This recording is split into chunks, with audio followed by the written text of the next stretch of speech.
Naghain na ng resolusyon ng senador para maimbestigahan sa Senado ang irregularidad sa late birth registration system. Kasunod ito ng nadiskubring 1,200 na mga peking birth certificates sa Davao del Sur.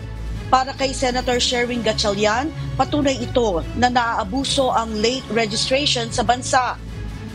Makikipag-ugnayan naman din anya ang mambabatas sa Philippine Statistics Authority o PSA para matukoy ang iba pang lugar na may kaparehong modus. Well, ang tingin ko dyan dahil akala nila hindi madedetect, hindi makikita dahil malayo nga.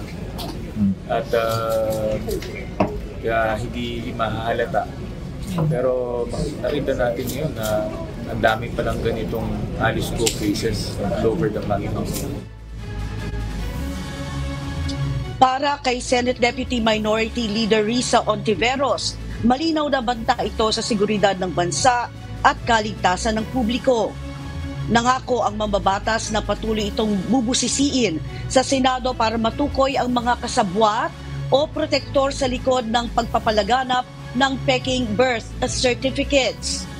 Naniniwala naman si Senate President Francis Cheese Escudero na dapat imbestigahan ng National Bureau of Investigation ang issue. Anya, hindi lang si suspended Bamban Tarlac Mayor Alice Guo ang una't huling mamemeke ng birth certificate.